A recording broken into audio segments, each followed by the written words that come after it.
성경 봉독하겠습니다.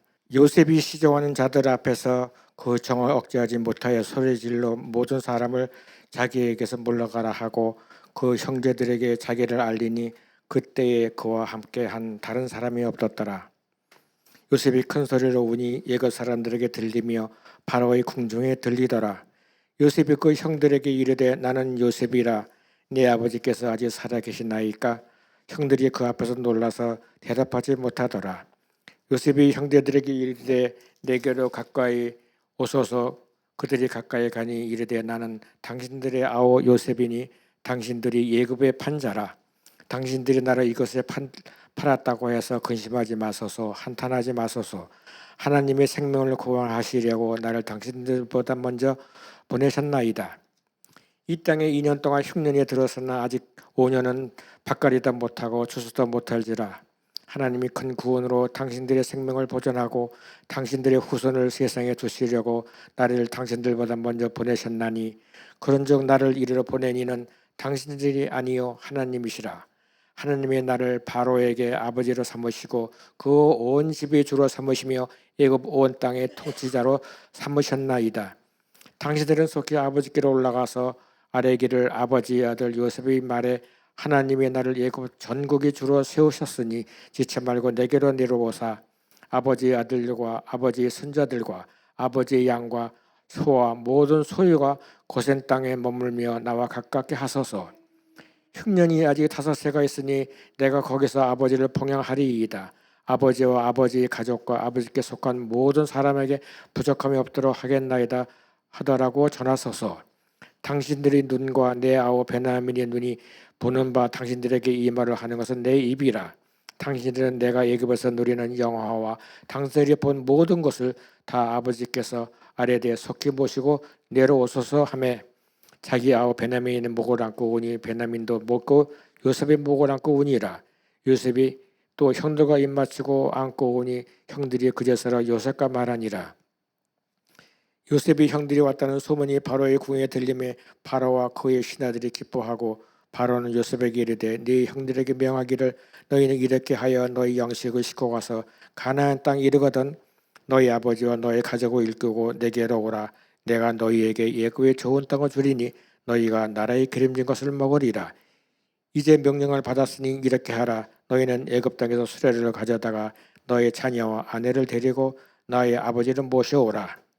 또 너희 가구를 아끼지 말라. 온 애굽 땅의 좋은 것이 너희 것임이니라. 아멘. 올해 한 해 우리가 양육 중심의 해로 보내면서 성경 읽기 다들 하고 계시지요? 네, 저희 KM 학생부도 성경 읽기를 하고 있습니다. 얼마 전까지 신약을 다 읽었고요. 물론 다 읽은 친구가 많지는 않은 것 같지만 그래도 열심히 읽고 있고요. 이제 구약을 읽기 시작했는데요. 최근에 이 성경 읽기 스케줄을 따라 쭉 읽어가면서 창세기 45장을 이제 함께 읽게 되었습니다. 제 아내도 이 45장을 함께 읽었는데 이때 아내와 함께 이 45장의 이야기를 가지고 몇 가지 대화를 좀 주고받았습니다. 그때 아내가 이 말씀 안에서 한 가지의 생각을 저에게 이야기를 해주었는데 이것이 저에게는 참 흥미로웠습니다. 그 생각이 무엇이었냐면 용서를 받은 사람이 눈물을 흘리는 것이 아니라 용서를 했던 그 요셉이 도리어 더욱더 크게 울었다라는 것입니다. 이 울음 속에서 요셉이 형들을 용서하는 그 과정이 그리고 지나왔던 그 과거의 시간이 얼마나 복잡한 시간들이었을까 그것을 헤아려 볼 수 있었다라는 것이 제 아내의 생각이었습니다. 여러분은 관계 속에서 깨어진 것이 다시 회복되는 것으로 내가 비록 피해자의 위치에 있을지언정 누군가를 용서하며 그것이 어떤 후회의 감정일지 기쁨의 감정일지 감사의 감정일지 어떤 감정일지는 모르겠지만 그 용서함 때문에 눈물을 펑펑 쏟아보신 경험이 혹 있으신지 모르겠습니다. 저는 사실 이 요셉의 이야기를 어렸을 때부터 수없이 많이 읽어보고 묵상해 보았지만 사실 이 요셉의 울음에 그렇게 초점을 맞추어서 생각해 보았던 적은 거의 없었던 것 같습니다. 그런데 아내와 이렇게 말씀을 가지고 대화를 하다 보면 이 요셉의 울음에 관심을 갖고, 제가 다시 한번 이 말씀을 정말 세밀하게 살피며 읽어보니까 이 요셉의 울음 속에 그냥 스쳐 지나갈 수 없는 정말 놀라운 하나님의 신비가 담겨져 있다라는 것을 발견하게 되었습니다. 그래서 오늘 저는 여러분과 함께 이 요셉의 울음을 주제로 이야기를 나눠보고자 합니다. 요셉은 형들에 의해서 미디안의 상인에게 팔려 애굽으로 오게 되었습니다. 그리고 숱한 고생을 하게 되었습니다. 보디발의 집에서 착실하게 일했지만 보디발 아내의 모함을 받아 옥에 갇히게 되었고요. 옥에서도 성실하게 생활해서 인정받고 또 관원장들의 꿈을 해석해 주기도 하였지만 그는 철저히 잊혀졌습니다. 요셉의 삶은 자신의 노력과 의지와 의도와는 상관없이 모함받는 인생이었고, 버려졌던 인생이었고, 잊혀졌던 인생으로 점점점 더 소망 없는 인생이 되어갔습니다. 그랬던 요셉이 하나님의 놀라운 은혜로 애굽의 총리가 되었고요. 그리고 마침내 오늘 말씀에서 형들을 마주하게 됩니다. 이 장면에서 형들의 모습은 이전과는 달라졌습니다. 자신을 괴롭히고 팔아넘겼던 그 형들은 막내 베냐민을 잃어버릴 수도 있는 그 위기 앞에서 전혀 다른 모습을 보여주었던 것입니다. 자신을 대신 종으로 잡아두라며 막내 베냐민의 앞을 막아섰던 그 형들의 모습들, 이 모습 속에서 요셉은 겹겹이 쌓아 올렸던 아픔의 기억들을 눅눅듯이 사라져 버렸습니다. 베냐민의 모습 속에서 어린 자신의 모습을 보았기 때문일까요? 아니면 그토록 기대하고 꿈꿔왔던 가족의 모습을 형들의 모습 속에서 발견했기 때문일까요? 요셉은 그 순간 자신의 감정을 추스릴 수가 없었습니다. 그리고 그는 큰 소리를 지르며 모든 사람들을 그 방에서 물리고 또한 큰 소리로 울며 형들에게 자신의 존재를 알립니다. 이 눈물의 재회가 바로의 궁에 들리게 되었습니다. 그리고 이 소리를 들은 바로는 요셉의 모든 가족을 애굽으로 불러오게 합니다. 바로는 애굽에 좋은 것이 다 요셉과 그의 가족의 것임을 선언합니다. 이 오늘의 본문에서 굉장히 독특한 것을 한 가지 찾아볼 수가 있습니다. 우리가 한국어로 성경을 볼 때는 잘 알아채기가 어려운데 원어에서 이 요셉의 울음을 어떻게 표현하는지가 굉장히 독특하게 표현이 됩니다. 오늘 본문 2절에서 요셉은 큰 소리로 우니라고 이야기를 하고 있습니다. 하지만 이 표현이 원어에서는 이렇게 표현됩니다. 그가 울음소리를 보냈다, 울음소리를 주었다라고 표현하고 있습니다. 그리고 그 소리가 애굽 사람에게 들렸고 또 바로의 집에 들렸다라고 이렇게 원어는 이야기하고 있습니다. 14절과 15절에서도 요셉과 베냐민 그리고 요셉의 형들이 우는 장면이 나오는데 이때는 그냥 울다라는 동사를 쓴 반면에 2절에서는 전혀 새로운 독특한 방식으로 표현을 하고 있는 것입니다. 그 이유가 무엇일까요? 우리는 그 이유를 창세기 45장 16절에서 찾아볼 수 있습니다. 45장 16절에서 한국어로는 이렇게 소문이 들리매라고 표현을 하고 있습니다. 하지만 이건 역시도 원어로 보면 조금 다른 표현으로 되어 있는데 바로 소리가 들렸다라고 표현을 하고 있습니다. 2절에서는 요셉이 내었던 울음소리가 온 애굽과 바로의 집에 들렸고 16절에서는 그 소리가 바로의 집에 들리게 된 것입니다. 이러한 점을 근거로 해서 창세기를 연구하는 신학자들은 창세기 45장의 1절과 2절이 그 이후에 나오는 3절과 20절의 내용을 요약하는 것이라고 이해하기도 합니다. 그래서 2절에서 바로의 집에 들렸던 울음의 소리는 16절에서 바로가 그 울음을 어떻게 이해하고 받아들였는지를 해석해주는 말씀이 되는 것입니다.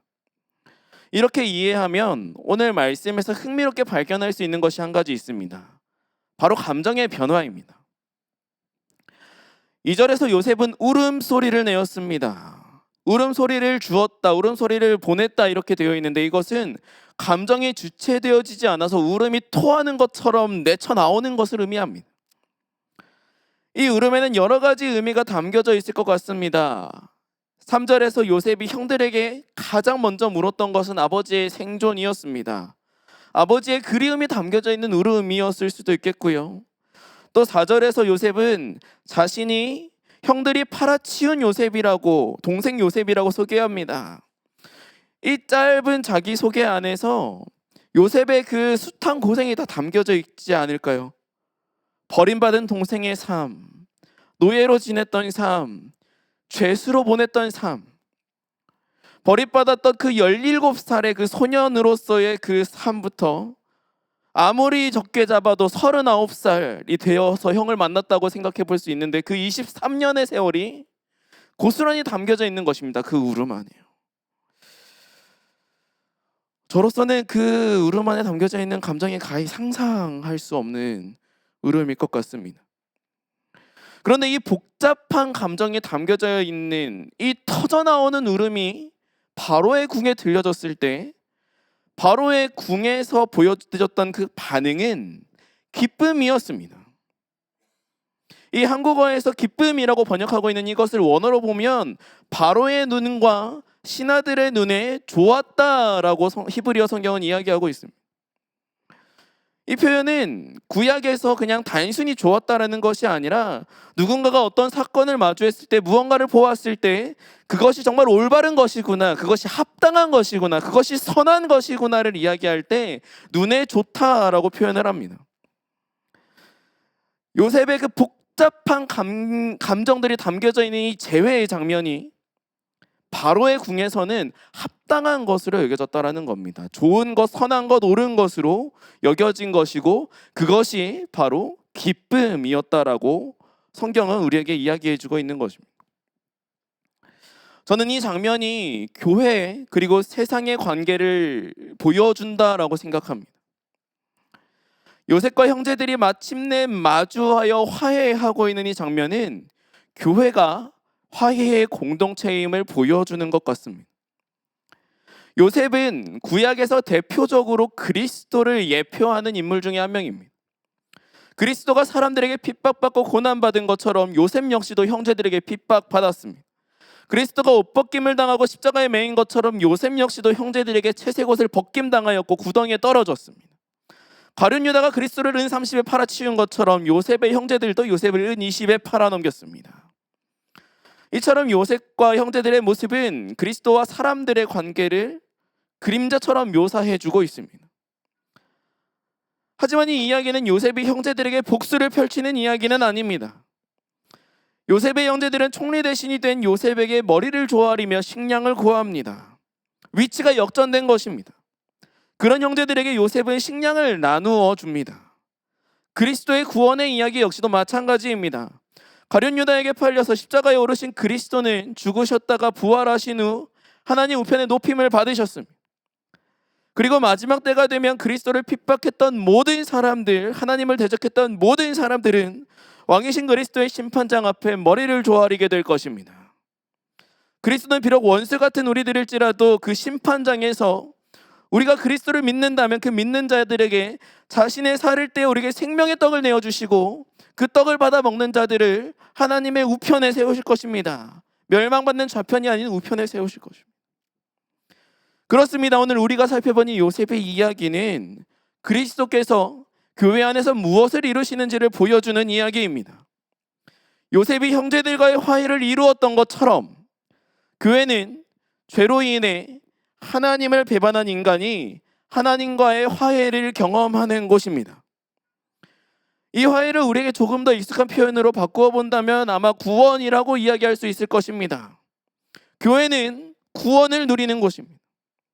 구원은 교회 안에 있습니다. 이것은 감추어져 있습니다. 예수님은 하나님 나라의 비밀을 아는 것을 제자들에게만 허락하셨습니다. 그리고 사도 바울은 그 비밀의 뜻이 바로 우리들에게 알려져 있다라고 이야기합니다. 그 구원의 비밀이라고 표현하고 있습니다. 이것은 그리스도의 제자들에게 주어져 있고 그 구원의 뜻은 교회 안에 있는 예정 안에서 그 기업을 얻은 자들에게 알려진 것입니다. 이것은 마치 오늘 본문 1절에서 요셉이 그 울음, 그 감정을 억누르지 못하고 모든 사람을 자신에게서 물리친 것과 같습니다.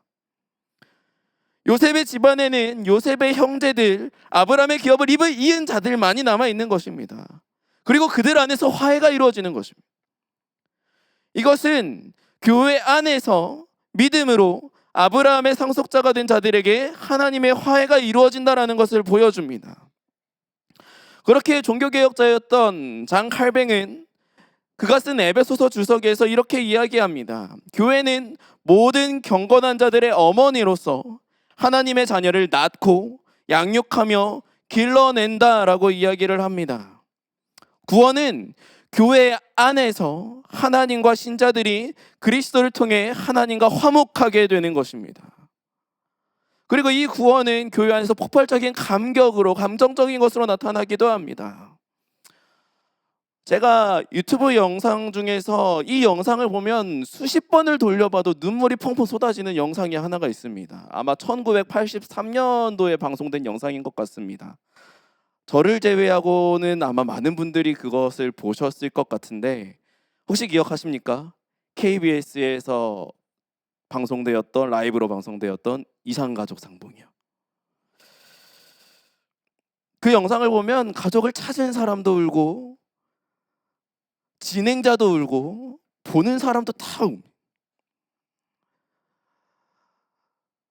우리가 죄로 인해 하나님과 이상가족이 되었다가 다시 교회 안에서 하나님 안에 화해하고 하나가 되는 것, 이 재회와 화목해 됨에 있어 아무런 감정이 없다면, 그 감격이 없다면 그럼 우리에게 도대체 하나님 무엇일까요?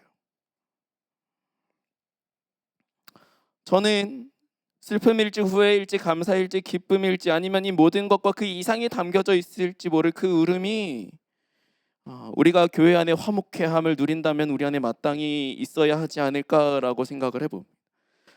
그리고 어쩌면 많은 분들은 이미 그 감격을, 그 감정을 누리신 경험이 있으실 겁니다. 중요한 것은 이 터져나오는 감격과 감정이 창세기에서 바로의 궁과 애굽에 들려졌고 그것이 옳은 것으로 여겨졌다는 겁니다. 이것이 중요합니다. 바로는 요셉이 형들과 다시 만난 것을 선한 것으로, 옳은 것으로, 합당한 것으로 생각했습니다. 제가 이것을 보고 한번 생각해 봤습니다. 바로가 요셉이 형들과 만난 걸 옳게 여기는 게 타당한가? 적절한가?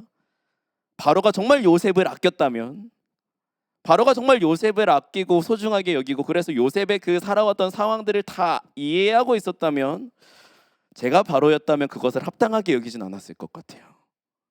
내가 사랑하는 이 요셉을 그렇게 괴롭혔다고 당장 불러와서 옥에다 다 가둬 라고 얘기하지 않았을까라고 저는 생각해 봤습니다. 그래서 저는 아마 바로가 이 요셉의 그 배경, 뒷 상황들은 자세하게는 아는 것은 아니었을 수도 있겠다라고도 저는 한번 상상을 해보았습니다. 그렇습니다. 중요한 건 바로가 요셉의 상황을 얼마나 깊이 있게 알았는지 그것이 사실 중요한 것은 아닙니다. 정말 중요한 건 무엇이냐면 바로가 요셉의 가족과는 아무런 상관이 없는 사람이지만 요셉이 그 형제들과 만난 것을 옳게 여겼다. 그것이 그 사실이 중요한 것입니다. 이것이 애굽 사람들이 구원받았다라고 이야기하는 것은 아닙니다. 그들이 요셉이 다시 만난 것을 옳게 여긴다고 해서 그것이 구원받는 것과는 아무런 상관이 없는 이야기입니다. 하지만 중요한 것은 무엇이냐면 그들이 그 제외한 요셉의 가족들을 보고 기뻐했고 옳게 여겼고 합당하게 여겼고 그들을 자신의 땅에 정착하게 했고 온 애굽 땅에 좋은 것을 요셉의 가족에게 주었다라는 것입니다. 이것이 중요합니다. 이것을 교회와 세상에 적용해 보면 어떻게 또 이해해 볼 수 있을까요? 세상은 교회 안에 일어나는 일들을 잘 모릅니다. 교회 안에 어떤 분쟁이 있는지, 어떤 다툼이 있는지, 어떤 어려움이 있는지 세상은 사실 그것에 별로 관심이 없습니다. 안다고 해서 그것이 덕이 되는 것도 아닙니다. 하지만 세상은 아는 것이 한 가지 있습니다. 교회 안에 구원이 있다라는 그 사실 한 가지를 알고 있습니다. 하나님과 화목해 된 사람은 그것이 감정이 되었든 변화가 되었든 태도가 되었든 무엇이 되었든 그것이 세상 속에서 드러나야 합니다. 그리고 그것이 전부여야 합니다. 바로에게 요셉과 형제들이 만났던 그것이 전부였습니다. 그것처럼 세상 속에서 교회가 보여주어야 하는 그 전부 역시도 복음 안에서 그리스도를 통해 화목하게 되었다라는 것, 다시 하나 되게 되었다라는 이 사실이 드러나야 되는 것입니다. 이 평화가, 이 화목하게 됨이 교회를 통해서 세상에 드러나게 될 때 세상은 그것이 옳은 것이라고, 선한 것이라고, 합당한 것이라고 여기게 될 것입니다. 교회가 세상에 받아들여지고 세상에 인정받는 것은 교회가 상식적이기 때문이 아니라, 교회가 다양성을 인정하기 때문이 아니라, 교회가 하나님과 화목한가, 바로 이 사실에 있다라는 것을 오늘 말씀이 보여주는 것입니다. 또한 더 나아가서 우리가 그렇게 화목함을 보여줄 때, 하나님과의 화목함을 보여줄 때 우리는 이 세상의 것을 취하게 될 것입니다. 요셉의 가족이 애굽의 좋은 것을 취하였던 것처럼 우리는 세상의 좋은 것을 취하며 그것을 하나님의 뜻대로 변화시키고 하나님의 아름다운 것으로 가꾸어 갈 수 있게 된다라는 것입니다. 그렇게 오늘 우리가 함께 살펴보니 창세기 45장에서의 요셉과 형제들이 함께 화해하는 것은 단순히 그냥 화해만을 보여주는 장면이 아닙니다.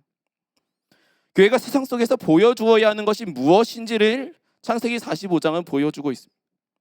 또 세상 속에서 교회가 어떻게 세상 속에 공존하며 함께 살아갈 수 있는지를 보여주는 아주 중요한 복음적이고 윤리적이며 사회적인 말씀이 바로 창세기 45장입니다.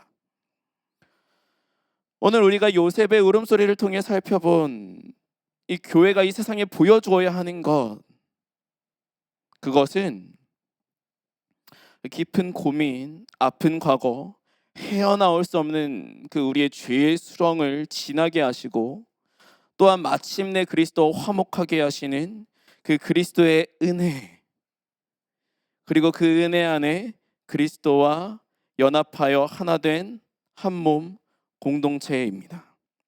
이제 말씀을 맺겠습니다. 오늘 우리 주님의 제자교회를 통해서 이곳 밴쿠버 땅에 들려지고 있는 소리는 무엇입니까? 오늘 우리가 내고 있는 소리, 오늘 우리가 이 세상 속에서 보여주고 있는 이 모습들은 이곳 밴쿠버 땅에 수많은 이민자들에게, 이곳을 살아가고 있는 수많은 거주민들에게, 비록 밴쿠버에 없을지라도 3시간, 4시간 거리 떨어져 있는 어떤 원주민들에게 옳은 것으로, 선한 것으로, 합당한 것으로 여겨지고 있습니까? 오늘 제가 나눈 이 이야기는 저희 가정에서 제가 아내와 요셉의 눈물이라는 주제로 나눈 그 대화에서 시작을 했습니다. 이 질문은 용서의 대상자가 눈물을 흘린 것이 아니라 용서를 베푼 사람이 눈물을 흘렸다라는 그 독특함이었습니다. 우리에게 용서를 베푸시는 분은 누구십니까?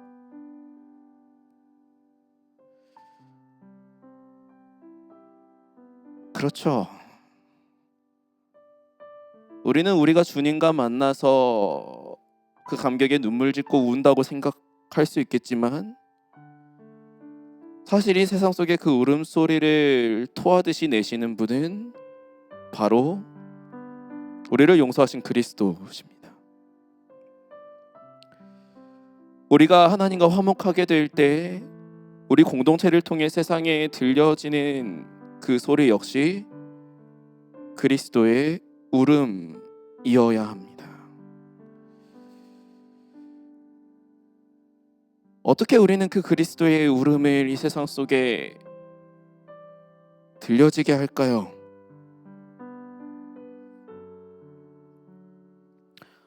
오늘 이 말씀을 준비하면서 제가 요셉의 이야기를 찬찬히 읽어보았습니다. 저는 이전에는 요셉의 가족이 회복된 게 요셉이 형들을 만나서 요셉이 형들을 용서해서 그래서 회복됐다라고 그렇게 생각했었습니다. 오늘 이 설교를 준비하면 제가 창세기를 찬찬히 살펴보니 그게 아니더라고요. 그 이전에 이미 회복이 시작되었더라고요. 요셉의 형제들은 비록 한순간의 실수로 요셉을 팔아버렸고 아버지 야곱에게는 요셉이 죽은 것처럼 속였습니다. 그 순간 그 형제들은 아버지 야곱의 눈물을 보았을 겁니다. 그들은 알았습니다. 또다시 그들의 가족에게 이런 일이 되풀이 되었을 때 더 이상 아버지를 만나지 못하게 될 것이라고 생각했습니다. 그 아버지 야곱을 잃어버릴 수 없었던 아들들의 아버지를 향한 사랑은 그들의 배다른 형제 베냐민을 지켜냈습니다. 아버지의 눈물을 보았을 때 그들이 비록 요셉에게 만나서 요셉에게 사과하고 요셉에게 용서를 구한 것은 아니었지만 그 아버지의 눈물 때문에 또 다른 형제에게 같은 실수를 되풀이하지 않았을 때 그 가족은 회복되기 시작했습니다. 평화가 깃들기 시작한 겁니다. 그리고 그 모습이 베냐민을 지키는 그 형 유다의 모습을 통해 드러났을 때 요셉은 그 모습 속에서 더 이상 눈물을 참을 수 없었습니다. 그가 형제들을 용서했기 때문이 아니라 형제들이 또 다른 요셉을 만들지 않았기 때문입니다. 우리가 알게 모르게 지었던 과오들이 있습니다. 씻을 수 없는 실수들이 있을 겁니다.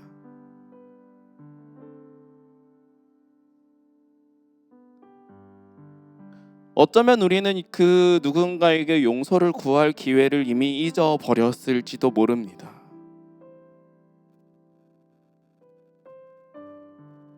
그렇다고 우리가 회복되지 못할 영원한 강을 건너버린 것은 아닙니다.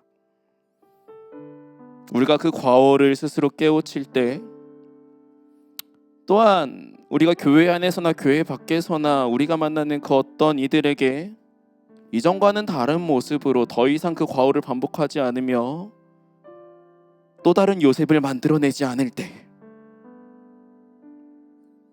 그 이유가 그저 나를 위함이 아니라 내가 편하기 위함이 아니라 그저 내가 이전에 죄책감을 지우기 위한 그런 이유가 아니라 나 때문에 마음 아파하고 슬퍼하실 그 하나님 아버지가 될 때 저는 그때 우리 안에 평화와 사랑의 물결이 덮일 것이라고 생각합니다. 그리고 이것이 오늘 우리가 교회 안에서 해야 할 일이라고 생각합니다. 이전의 실수를 교회 안에 또 다른 누군가에게 반복하지 않는 것이요, 또다시 누군가에게 같은 상처를 주지 않는 것이요, 그렇게 한 사람 한 사람을 지켜내는 것이요, 그것이 비록 작은 것일지라도 그 작은 변화가 우리를 통해서 이 세상 가운데 보여진다면 세상은 그 변화를 옳은 것으로, 합당한 것으로, 하나님 안에 보여지는 화해의 중요한 표지로 이해하고 바라보게 될 것입니다. 오늘 우리가 살펴본 요셉의 가족, 아픔이 있지만 그 아픔이 도리어 세상에게 옳은 것으로 여겨졌던 이 모습은